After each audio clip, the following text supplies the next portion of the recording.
Hello, Packers fans, wherever you may be. It's time for another edition of the Pack Attack Cast for November 8th, 2015. We are now 3 days away from the huge matchup between the Green Bay Packers and the Philadelphia Eagles. We want to start digging into the matchup today and get you hopefully ready for a Packers victory on Victory Tuesday. So it's very interesting the dichotomy of what's going on with this game in social media and gambling. So just want to touch on that really quickly. So right now the Packers are 3.5 point favorites over the Eagles. A lot of that is the fact that the Packers are playing at home, of course. Uh, Looks like it's going to be a cold night, which really shouldn't impact the Eagles too much. They obviously play in a cold weather stadium and city, so I'm not anticipating too much of an issue for the Eagles with regard to the weather. However, that Packers stadium is going to be pretty packed with Packers fans. It's a huge matchup. It's on Monday Night Football. Um, so I would fully expect that the fan base at the game itself will probably be 80% Packers, 20% Eagles. So the Packers will get a significant crowd advantage. But as we know, the Green Bay Packers crowd can turn fickle if things are not going well early for their team. So it's really important for the Packers to be competitive in this game early. One of the things that's really been a downfall for the Packers in their losses so far this year are they start out slow. They start out slow. They have to come back in the fourth quarter. I mean, they're not as legendary for coming back in the fourth quarter as the Broncos, who have made a season of it, but there still is a trend for the Packers to be losing in the first half and then come back and win in the second half or be competitive in the second half. So, really important in this game for the Packers to start out competitive from the beginning. And we're going to talk about some of the things that can make that happen. One of the things that definitely does concern me is the injury report, which is not looking in the Packers' favor. And we're going to talk about that a little bit. I think the Packers are going to have to stretch what they can do personnel wise to be competitive in this team, or some reserves are really going to have to step up, or some elite players like a Josh Jacobs or a Jordan Love are really going to have to take the team on their shoulders and win this game, because the injury report is not looking the best for the Packers for this game. We're going to dive into that right now. Let's go ahead and share that injury report, brought to you by Packers.com and Amplify Health. The injury report for the Green Bay Packers versus the Eagles. Let's take a look at the Packers first. This came out very late on Friday. I had to wait for it until Saturday morning. We've got Aaron Banks, limited participation with a neck injury now. That's a new injury for Aaron Banks. We know he left the game early against the Panthers and did not return.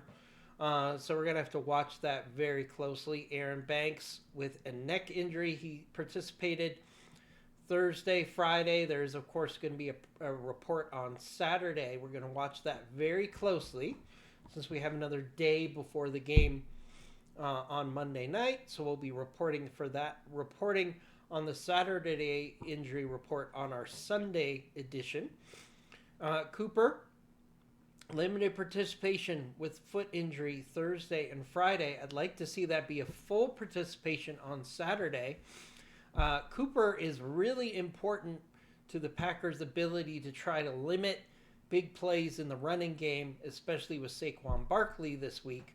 So look for Edgerrin Cooper hopefully to be a full participant on Saturday, or I'm going to be very concerned. Then we have Matthew Golden, limited participation on Thursday, did not participate on Friday. I'm really hoping that's not a setback. And then we see did not participate on Saturday, which means he will not play on Monday. So I'm hoping maybe they're just giving Matthew Golden a day of rest, and he'll be back to at least limited participation on Saturday. Malik Heath, hip injury, limited participation on Friday. That's a new injury.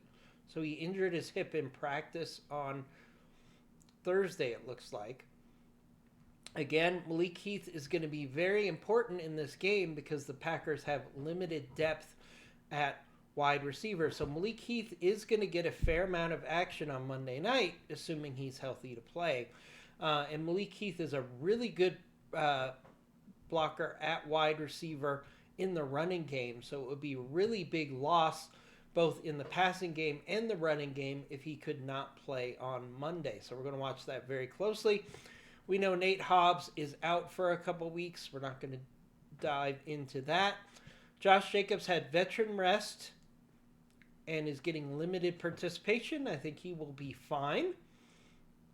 I think it's important to note that his injury designation does no longer say calf, which means I think Josh Jacobs is going to be 100% in the game on Monday night, and he's going to be a huge part of the matchups for the Packers' success in this game, and we're going to talk about that in a minute. Brandon McManus, full participation on Thursday and Friday. It was announced this morning that Brandon McManus is your kicker for the Packers on Monday night. They're going to try to let the veteran work through his kicking injuries and hopefully get things right in this game. This is going to be a huge game. I would argue that if McManus had made his kicks in the game against the Panthers, and if the Packers hadn't gone on 4th and 8 and kicked a field goal there, I think the outcome would have been very different in this last game. So Brandon McManus and having confidence in your kicker is going to be really big on Monday Night Football. I think that is one of the things that Matt LaFleur really has to get to a comfort level with in this game on Monday. The Eagles are going to be aggressive. They're going to go on 3rd and short. They're going to go on 4th and short. And the Packers need to do the same. But at the same time, there's no real metric that says 4th and 8th. 4th and 8 is a good time to go for it on 4th down. I think that was a mistake on the game against the Panthers. So hopefully Matt LaFleur can balance aggressiveness versus making smart decisions in critical moments. And that's something that Matt LaFleur, I think, needs to work on for this game against the Eagles. Micah Parsons, pectoral injury, limited participation. We're going to, again, want to make sure that he is a full participant on Saturday. We want to see a lot of these limited participations turn to full participation, or we're going to have some big problems on Monday night. Offensive tackle Zach Tom, limited participation. That's just veteran rest. I think he'll be fine for the game. Lucas Van Ness did not participate Thursday or Friday. He will be out for this week. Quay Walker, again, limited participation Thursday and Friday. We want to see that get to full participation on Saturday. Again, he's super critical for the Packers' ability to try to get to one of the keys to the game for me this week, which is getting the Eagles to 3rd and 4 and 5 at least, so we could avoid tush-push issues. Christian Watson, limited participation. That's part of his protocol for his knee injury. He will be fine for this game. Savion Williams did not participate on Thursday. Limited participation Friday. Hopefully he'll be a full participant on Saturday. Because Savion Williams, if Matthew Golden can't go, Savion Williams is going to have to be a part of the passing attack this week. There's no way around it. Malik Willis, not an issue. He will be fine. And Colby Wooden, this is very important for the game. When Colby Wooden left the game for part of the game against the Panthers, the Panthers were able to run the ball more efficiently. So we need Colby Wooden in there. He has a shoulder injury, limited participation Thursday and Friday. Hopefully he will be a full participant on Saturday. So as you can see, this Saturday injury report, which we will have for you on Sunday morning, is going to be super important for the Packers. They don't practice on Sunday. They have a day off before the game. Probably actually a day and a half off before the game. So let's see if the Packers can get some of these limited participant to full participant on Saturday, because that's going to be a big part of this game. Now let's take a look at the Eagles. Saquon Barkley has a groin injury. He participated fully on Thursday and Friday. He will be a go for this game. Jactorian Barnett, pectoral injury, full participant. A.J. Brown is coming off a hamstring injury. He's a full participant the last 2 days. Andre Jackson, cornerback, has a concussion. Did not participate on Friday. That's not a good sign for him.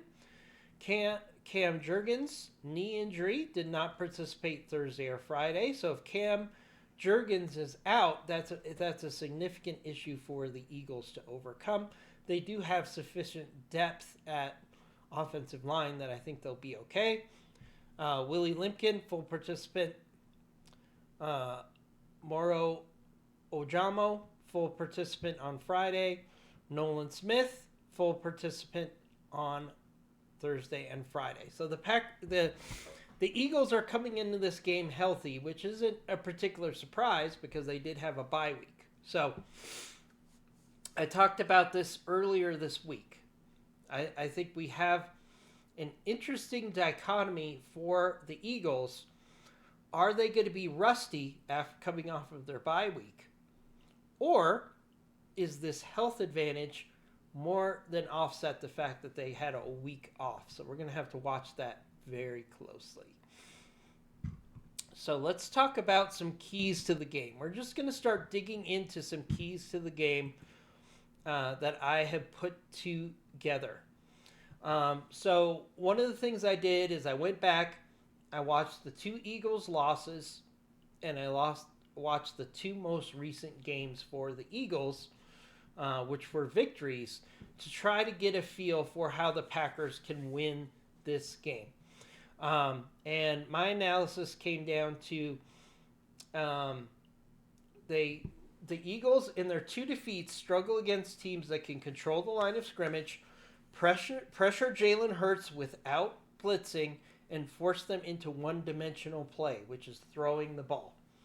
This was particularly evident against the Giants when the Eagles lost to the Giants because they controlled the ball with a great running game and forced the Eagles to be one-dimensional in the passing game. If you look at the fourth quarter comeback for the Broncos over the Eagles in Philadelphia, they really took over the ball by running the ball with a balanced offense and forced the Eagles to be one-dimensional. And you could see Jalen Hurts miss on pass after pass in that game that I think was really a key to the Broncos beating the Eagles. So we're going to look for a couple things that the Packers could do to exploit what we've seen on tape from those two losses. Packers need to control the line of scrimmage, and the Packers have one of the best run defenses in the NFL, and we have speedy linebackers who can try to limit Barkley's big play in the running game. So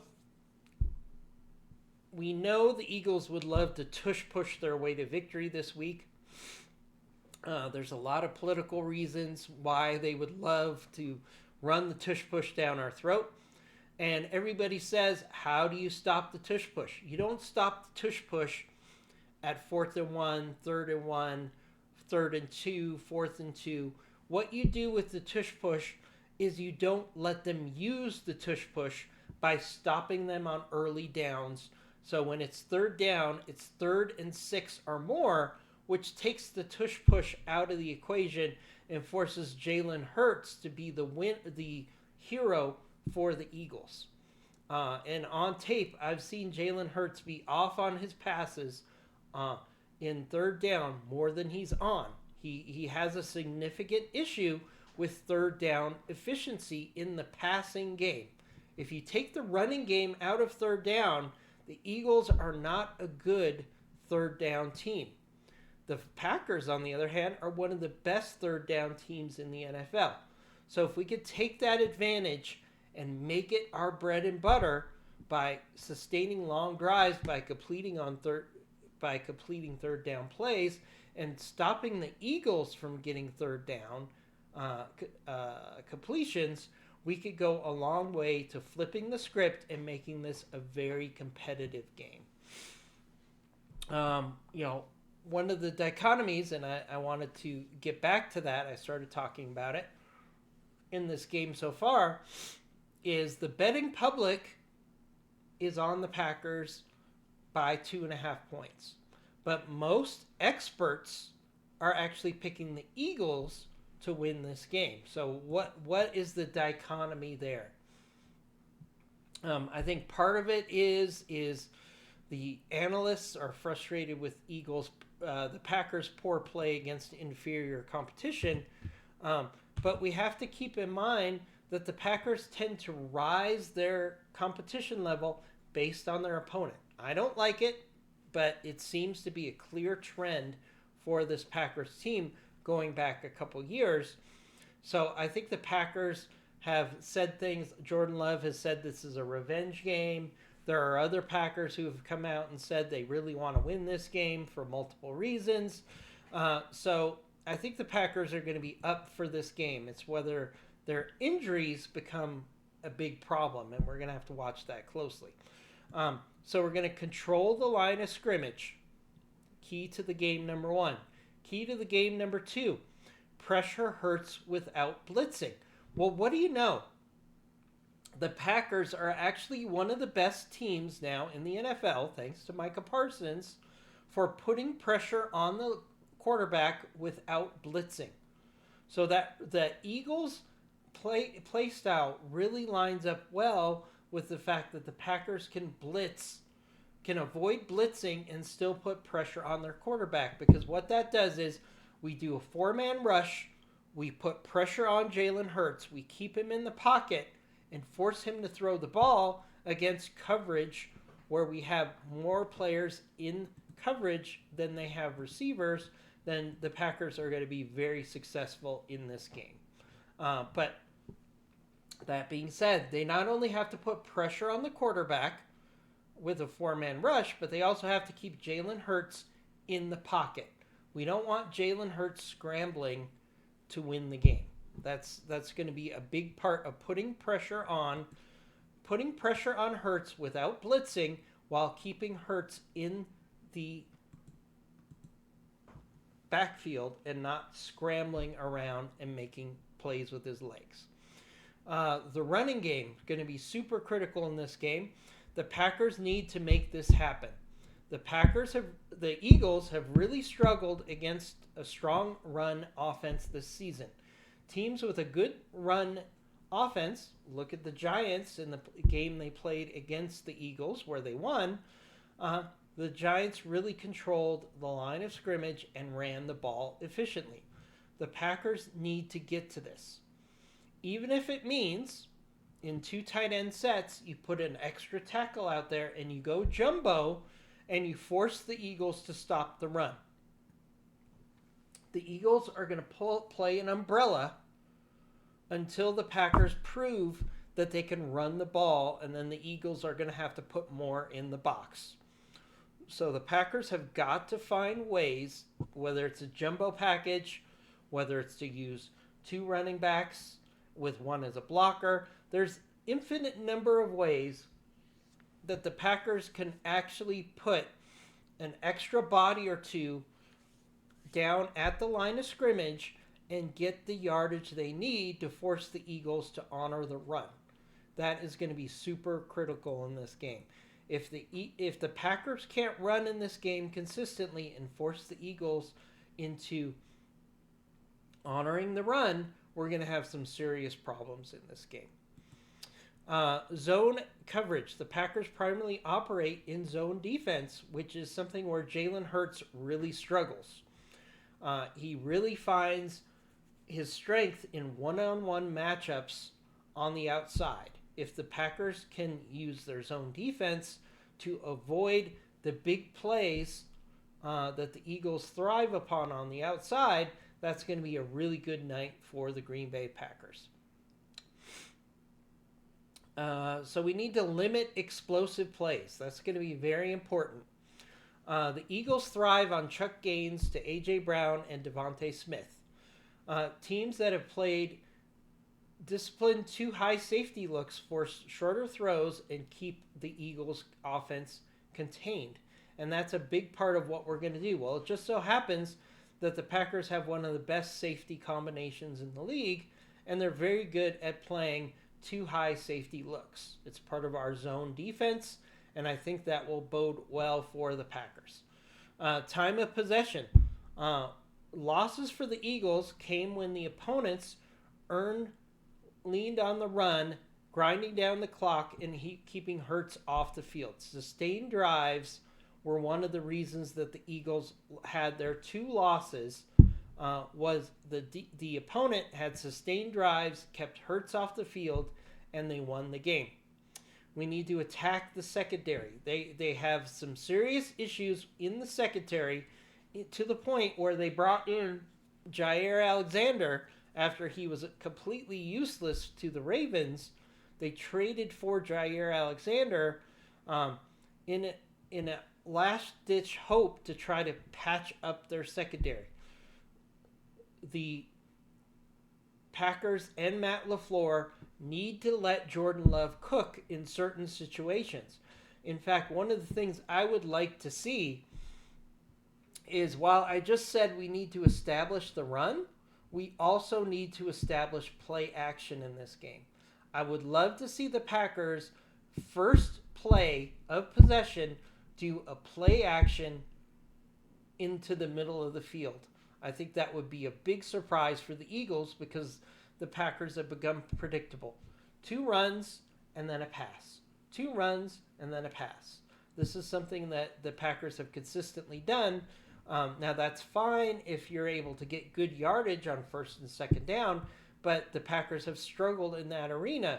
So I think some play action on early downs would really help the Packers in this game against the Eagles. Red zone efficiency. The Eagles are really good at a zone defense where they don't break. So it's going to be hard to get big plays.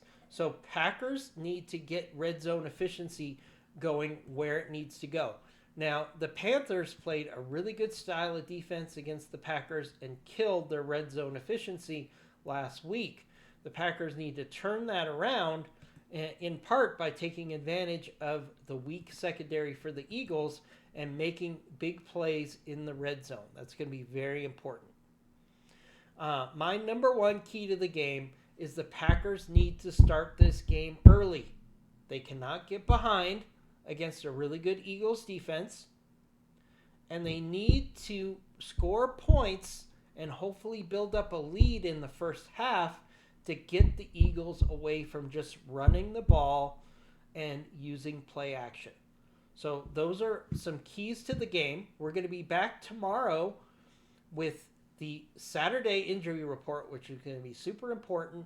And then we're going to look at the individual matchups for this game, and we're going to take a look at where the Packers could be successful, where the Packers are going to struggle, and where we have to find ways to win this game against the Philadelphia Eagles. But we can't have a lackadaisical start for this game. The Packers have got to come out hot, and they have to be competitive in this game from the beginning, or they will be steamrolled in this game. So we're going to talk about that more tomorrow.